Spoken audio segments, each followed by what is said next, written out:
जोहार साथियों। Double engine की सरकार में जिस तरह से आदिवासी समाज के इतिहास को हटाने का, उसको मिटाने का जो एक कहे कि षड्यंत्र जो रचा जा रहा है, उसमें आप सबकी जानकारी में आया कि मानगढ़ का जो इतिहास सभी की जानकारी में है कि यहाँ पर हजारों आदिवासी महापुरुषों ने शहादत दिया था। गोविंद गुरु महाराज के नेतृत्व में आंदोलन हुआ था और एक बहुत बड़ा नरसंहार हुआ था, जो चौथी क्लास की अंग्रेजी की किताब में आने वाली पीढ़ियों को,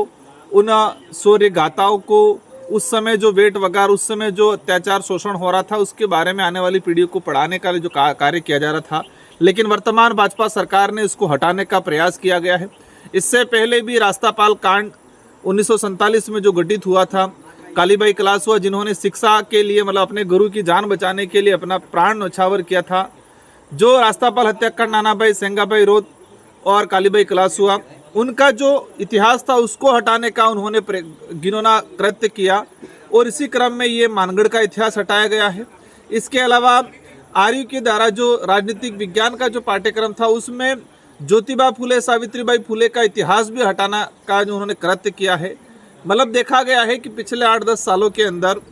NCERT हो या CBSE हो या राजस्थान स्टेट सेंट्रल गवर्नमेंट की जितने जो पाठ्यक्रम है, जो आने वाली पीढ़ी को बढ़ाने का जो कार्य कर रहा है, उन सारे पाठ्यक्रमों से आदिवासी दलित पिछड़ों के जो महापुरुष रहे हैं, और कहा जाए कि देश को आज़ाद कराने में जिन लोगों की मुख्य भूमिका रही है, जिन्होंने सबसे ज़्यादा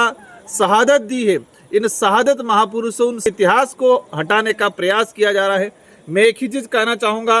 कि आप पन्नों से हटा सकते हो, कागजों से हटा सकते हो, लेकिन आदिवासी समाज, दलित पिछड़ों के समाज और इस देश के आज़ाद कराने में महत्वपूर्ण भूमिका निभाने वाले प्रत्येक समाज के वर्ग के, उनके दिलों में बसा हुआ इतिहास को आप नहीं हटा सकते।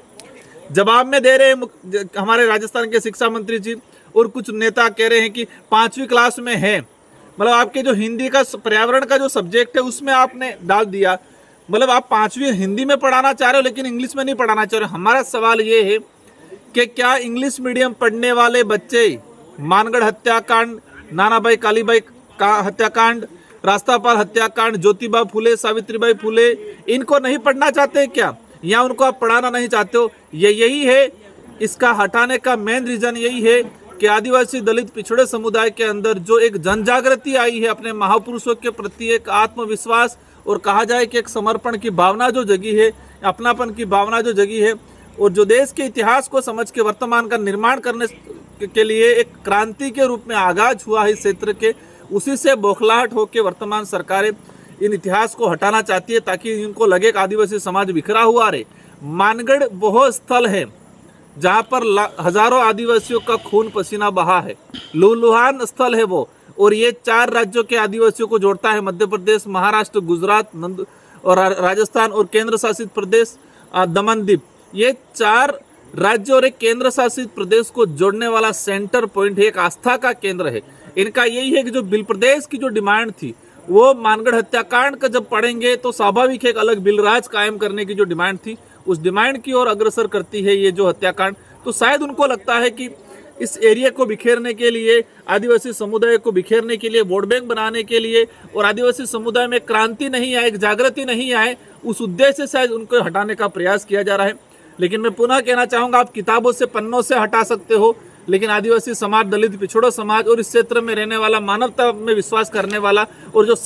शहीदों को सम्मान करने वाला जो समाज है, उनके दिलों से आप नहीं मिटा सकते हो। इन्हीं शब्दों के साथ धन्यवाद, आभार, जोहार। जो घटनाक्रम हुआ है, हटाने का जो कृत्य किया, उसकी हम कड़ी निंदा करते हैं। पूरा समाज, पूरा क्षेत्र की जनता इसका कड़ी निंदा करते हैं।